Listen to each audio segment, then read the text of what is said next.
Indie studios and devs stand much differently than AAA companies. Of course, in terms of what they make and their level of budget, but also in the reactions of those who play games. AAA studios stand like monoliths. They'll always have some spotlight on them no matter what. Every release is discussed, and they are never forgotten about as so-called titans of the industry. Meanwhile, indies have it less good. They can rarely push AAA out of their spotlights, so they must fight with each other over smaller times to shine. Studios and devs will come and go from people's focus with big releases. Sometimes an indie can return with future games that get just as much attention, but just as often it can be one and done for so many creators. But there are exceptions to this. Some developers manage to stay remembered and in the spotlight by so many more than they usually would be. Whether it be singular devs such as Toby Fox and Edmund McMillan, or larger studios and publishers like Annapurna Interactive, Devolver Digital, and the focus of today's video, New Blood Interactive. New Blood has been the talk of the town recently within indie spaces. They made a good first impression with their publishing of Dusk, a shooter in the style of older titles like Doom or Quake. This cemented the style they would call their own of taking retro styles and turning them into something more than they could be in those times. And this would continue on into their next release, a game made by Arsi Hakita Patala, Ultrakill.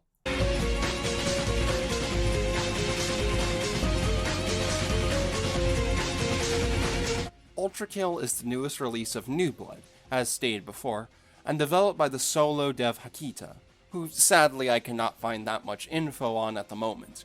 The game was released in 2020 as early access. Ultrakill is a fast-paced first-person shooter with visuals straight out of a 1990s Quake engine game. The game is very movement-based, as you'll find yourself using many different moves to zoom about and take out enemies as quickly and as stylishly as you can. The game has been described as a mix between Quake and Devil May Cry, though it really strikes out its own niche and stands as its own thing. The game follows a robot named V1, who has a very simple goal described in the intro. Mankind is dead. Blood is fuel. Hell is full. And, with only those instructions, you are dropped straight into the mouth of hell itself to go on a bloody rampage. You'll travel through the various layers of hell, each with their own style and gimmicks, coming across demons and other beings as you try to fuel yourself with pure violence. As you travel down, you may discover more of what's happening around you in hell and why everything is the way it is. But you don't have to care, as the high-octane gameplay is more than enough. The game has come out to be a massive success within the indie space, still holding 99% positive on Steam after this long. It's gotten talked about by plenty of people, it's been selling well, and everyone I know who's played it absolutely loved it. So, I may as well drag more people into this absolutely incredible game. Let's discuss Ultrakill and how Hakita and New Blood crafted the finest FPS of our generation.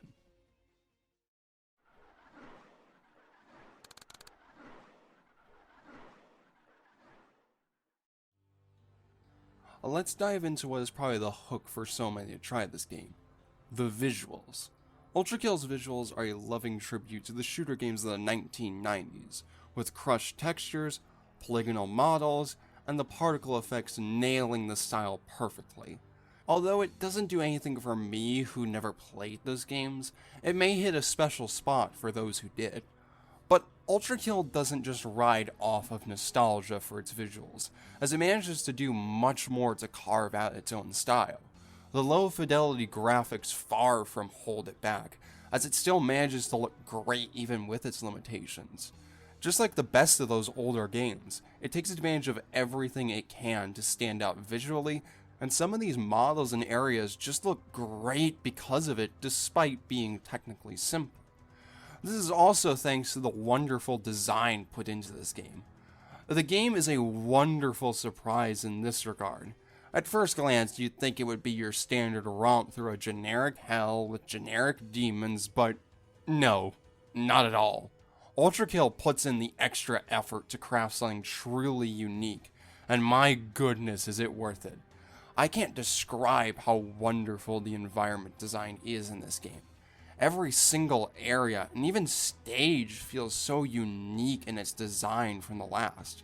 You'll find yourself going from the deserts of greed with strange objects buried amongst the sands of this Egyptian-styled area, to the lit-up neon city of lust, with a mix of that sprawling city with the technological factory-like areas, all with the Corpse King lurking in the background, to the absolute genius that is the layer of Limbo, which gives such utter whiplash after Prelude, which honestly was what I was expecting from a game like this, only to be followed by this peaceful green meadow that proved itself to be fake as the evils of hell began to show themselves. This excellent design also shows in the smaller designs of enemies and weapons. For enemies, they are absolutely not the generic demons one could possibly expect. You do have some more basic monster-like ones, but everything else begins to branch out into strange and extremely creative ideas. From the actual demons being strange beings of stone and blood, to machines like you roaming through hell as well, with their mechanical designs standing out amongst the others, to the monstrous husks turning into more creative enemies as you move along, and more as you go through the game. Weapons work from the same idea, although much less pronounced. After a revolver that is what you'd expect, you begin to pick up more strangely designed weapons like the signature shotgun, the nail gun, and the rail gun. All of these are wonderfully designed, and more so stand in uniqueness when it comes to gameplay, which we'll get to eventually. Once again, Ultrakill stands out for taking what you may expect a stock look from, and instead gives something that is truly unique and absolutely captivating. All of this wonderful design is enhanced by the amazing soundtrack also made by Hakita. The OST features a lot of high-octane metal tracks for most levels, and all of these tracks are absolutely great. They all manage to have a distinct sound from each other that sounds wonderful and also reflects their level well. These tracks have enough similarities to feel connected and build a good feel for the game, but still be unique tracks that are wonderful to listen to on their own. But there's also a few tracks with a much different feeling to them. These calming tracks are very important for setting up more relaxed or melancholic moments that either give the player a nice rest after an adrenaline-pumping stage, or whiplash after going and expecting that and being hit with something else. These tracks just show the talent that Hakita has both in making such scenes and having the musical range to pull it off. And before we move on to the gameplay of Ultrakill, let's discuss something not too focused on, but still surprisingly great: the story and lore. Depending on your playstyle, the simple premise of mankind is dead, blood is fuel, hell is full might be all you get, and really it's a simple but genius premise to keep you and your character going through hell murdering everything in sight. But there is a lot more going on within the layers of hell. Throughout your journey, as you encounter more beings of hell, you get bestiary entries for each of them. These entries give strategies for how to beat them, of course, but also some lore on them. This lore gives a look into how the world of Ultrakill works, with the creation of husks to how demons even work. But it can also give some history both on what happened on the surface vaguely, and also the story of what is happening in hell. That second one is more fleshed out through both the bosses you encounter through your journey, and also a few books you can find and scan. These give a deeper look into what has happened before your arrival here, though V1 will have no care for them. You will become a part of this story in a way, but that's delving a bit into spoilers, so we won't get into that. This game manages to craft an excellent lore and history for its world, even if it may not matter much for gameplay, or even what you see in-game. It's a wonderful addition to the game, and I always look forward to more logs. But all of this is just stuff to support the excellent gameplay, so let's finally get into that a bit.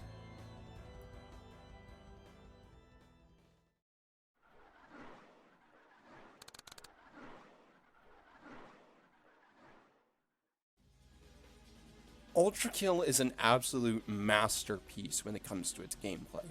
This is the most fun and exciting FPS I have ever played for so many reasons. Although a lot of people seem to use the term boomer shooter to describe it as being like those old games such as Quake or Doom, I don't think this is true at all. Maybe in its visuals it is similar, but in terms of gameplay, Ultrakill is one of the most creative and unique in improving upon the usual FPS gameplay. There are many components to how it does that, so let's begin describing it, starting with the basics. Ultrakill is an FPS, as said before. You go through each level, taking out rooms and waves of various enemies in order to reach the end, and you accomplish this through a wide variety of weapons and also your movement options, trying to use them to their fullest to gain a high style score. One of the main mechanics that really influences Ultrakill's gameplay is blood. As stated in the premise, blood is fuel. Enemies will pour out blood upon death or being hit, and if you're at close range, you'll absorb that. This is the only way to restore health, and this immediately changes how a player will go at the game. It forces players to not react to low health defensively by hiding behind cover or playing it safe, as that will only keep you at death's doorstep. In Ultrakill, you have to act aggressive to survive, finding the nearest or weakest enemy to quickly refuel, moving quick to never take too many hits without dealing some back. I would compare the purpose of this system very much to modern Doom's Glory Kill system, something that forces the player to act very differently than they may in another shooter. But this works even better with another excellent aspect that defines Ultrakill: the movement and fast pace. Ultrakill's movement is some of the finest I've seen in games. No, not just FPS games, I mean games in general. V1 controls so well with such snappy and satisfying basic movement, combined with their various moves. From a straight slide forward to move quicker and dodge enemy shots, wall jumps to either save your skin or to explore around, a downward slam to get down quickly or just smash an enemy under your heel, and a quick dash in any direction. All of this combined with the free-feeling movement allows for you to just chain together these moves and navigate the battlefield like lightning. Ultrakill is all about moving through the stage quickly and putting your movement to the test, as enemies can be equally agile. All enemies use very visible projectiles, and you'll find yourself ducking and weaving through bullets and lasers to pick them off from afar, or maybe make the risky move to get in close. This is where it combines so perfectly with the blood system, as it is so satisfying and fun to quickly dash around to take out enemies up close and heal up as the rest still quickly move in on you. And this wonderful style of gameplay is only enhanced as you gain new options for how to move about, whether these be the intended use or more out-of-the-box ways to use another tool. But we'll get into that second option later into the video. The weaponry in this game is also absolutely amazing. You may start with a simple charging revolver, but your arsenal grows more vast and weird as you go through. There's the shotgun, which feels absolutely amazing to use, and also doubles as a grenade launcher, the nail gun, which is this game's version of the minigun, and can be used for traps or focusing an enemy without too much focus on aim with the magnets, and the slowly recharging but devastating railgun, which makes for a trump card in most fights. Each of these controls wonderfully and has their place in combat. None feel like another can simply do their job, but better. And this excellent arsenal is made even more vast by the inclusion of weapon variants. These can be obtained at the terminals with a certain number of points from clearing levels, and will augment a weapon's ability. It will still fire and feel the same, but the right click will do something new. This can range from the nail gun now doing a rapid fire and setting enemies ablaze, the shotgun now being able to be charged up for either a more powerful blast or blowing up in your face, and the revolver, which brings the genius mechanic of throwing out a coin that can be hit and have it instantly hit an enemy's weak point if you can make the shot. All of these variants feel incredible to use and add so much to the gameplay with their mechanics, opening up new strategies and ways to play. Ultrakill's arsenal is absolutely incredible, and just allows the player to build up their own loadout of variants to play how they want to. And all of these weapons are put to the test against the game's enemies. Far from being just bullet sponges with legs like some FPS games, Ultrakill has some real unique enemies to go against. They're so unique it's a bit hard to describe them all in broad terms, but each brings a unique challenge to the table, even if it's as little as a different way of shooting and taking them down, or completely dominating the battlefield and changing how one must play, like with the larger enemies that end up feeling so unique and unlike anything I've seen in an FPS, from flamethrower robots to faces that fire explosive lasers, to the teleporting robots that will ruin your day with homing shots, to whatever the hell the hideous mass is. Each of these beasts is so fun to fight against and provide a unique challenge. All of this has worked into some amazing level design that will always keep the player on the move. This is a bit harder for me to describe, but levels are built so there is never a dull moment, other than maybe small pathways connecting the moments of combat. Of course, they all have good layout, enemy placement choices, and the right amount of difficulty. These arenas are so fun and allow for so many different ways of taking out enemies, and even more upon replays of the game. The game does an amazing job of letting players do things how they want to, and allowing them to figure out their own solutions to problems with their vast toolset. And all of this would be enough to make the levels a blast, but of course Ultrakill goes the extra mile by making every single level as unique as it can. Every single level tries to bring a unique idea or set piece to the table, whether it be a boss fight, learning to use the skulls, the power boxes, candles, or water. All of these mechanics, as simple as they may be, plus new enemy types in nearly every level, make these stages all stand out as unique experiences. And that's not even getting into the bosses. Bosses can be hit or miss with FPS games. They can either feel fun to fight against and make for a special moment, or they can be a bullet sponge and just a pain to take out. Ultrakill easily falls into the former category by a long shot, as it has some absolutely amazing boss fights. Each one manages to feel like a unique challenge in its own way, and make for such memorable moments. They all just feel so wonderful to fight against, as they stand as massive obstacles, till you can figure out how to handle their unique way of fighting. Then, you are treated to the amazing feeling of having cracked them, and decimating them completely. Defeating most bosses in Ultrakill does feel like a real accomplishment, with how tough some can be. I wish I could go into specifics with them, but that is a bit spoilery with some of them, so I'd rather leave the later ones as a surprise in case you decide to pick it up. All of this amazing gameplay makes for an absolute blast of a game that I couldn't put down when I played it. But there's somehow even more to this game in terms of its systems and content. Let's talk about how far you can take this game and how much there is to see and do.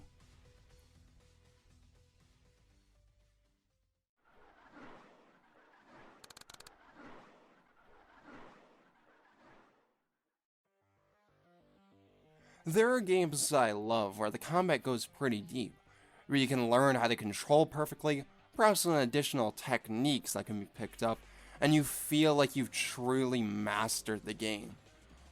Ultrakill is like that, but also very different. Ultrakill is a game with a pretty low skill floor. Most gamers can pick up and play this game, but the skill ceiling is absolutely massive here. The game takes every single one of its gameplay mechanics and goes so deep with all of them. There are so many advanced maneuvers in this game that you can learn from trial and error or from the community. From propelling yourself with your own shotgun exploding, to everything that parries can do, including turning your shotgun into an RPG, to the insanity that is coins, from split shots to punching coins, to rail coins and the absolute insanity with them. There is so much you can do in this game, and it's just incredible. I can't even claim to know all of the advanced moves in Ultrakill, as I have a small case of dum-dum brain, but god, looking into these moves and seeing people pulling them off is just jaw-dropping. Seriously, If you want a better look into how far you can take these mechanics, check out her Messiah's guides. They're great watches. But what are these advanced tricks for if you are a speedrunner or something? Well, there's two things you could use them to accomplish. The first is the Cyber Grind. The Cyber Grind is an endless wave mode, and the source of most of my playtime. This is an additional mode accessible at any time at the terminal or at the main menu. In this mode, you simply drop down into an arena of black, white, or whatever the hell on earth textures you chose, and you simply last as long as you can as the arena shifts and morphs as more and more enemies begin to spawn with each wave. This is a mode that can sound a bit boring on paper, and in the first few waves it kinda is, but in the later waves with so many tough enemies around, it becomes a real challenge to just survive. You'll find yourself rushing around, trying to deal with the toughest normal enemies in the game, all just to survive to the next wave. But the reward for reaching higher waves is just bragging rights and a place on the leaderboard, so mileage may vary for how much you want to play Cybergrind. But if you are like me and have friends also into this game, trying to go against them to get the furthest in the grind is the most intense and engaging competition I have ever had with a game. But even if the cyber grind isn't for you, there is another thing to do with your skills. P ranks. Each level will rank you based on how well you did in your time, number of kills, and style. Usually these are ranked on a scale of D to S, but if you manage to get an S in all three without dying once, you get a special P rank. Trying to get these can be a real challenge. Not dying can be a hard one, especially in boss fights, but style is the real challenge. Time is easy as long as you keep a decent pace, and kills is just not missing something in your path, but style requires you to truly master the gameplay. In order to get good style, you have to be constantly moving around and never playing it safe, all while making sure to use everything in your arsenal. You have to pull off only the coolest moves with explosions, knocking enemies off, coin shots, and everything else to take them out quickly in order to keep that sweet Ultrakill style and claim the P rank. And this one actually has a reward for P ranking every level in Act 1, a special door that will only open for the worthy. But as for what lies beyond, well, I'll keep that a secret for those who earn it. Prepare thyself! But this is just one of many secrets Ultrakill holds. Secrets are another special thing for Ultrakill, as it has so much to discover within it. Most levels already have 5 secret orbs hidden throughout that you'll need to collect in order to truly 100% it. These are fun little things that really test your eye. You have to look for any nook and cranny they may be hidden within. Beyond these, there are much bigger things to discover, from the search for the limbo slabs in order to unlock something great, to the various Easter eggs hidden within the game, and my absolute favorite, secret levels. 3 areas currently have a secret level that you must discover the entrance to in another stage. These are all good puzzles in their own right, but the levels themselves are a real treat. Each level takes on a completely new style from Ultrakill's usual gameplay, doing something you wouldn't expect from this game. I would go into more detail, but I don't want to spoil these since the surprise is a major part of them. Just know that these things are all experiences I won't forget from this game, for better or for worse. Prelude Secret is still going to give me nightmares. But let's finally wrap all of this up.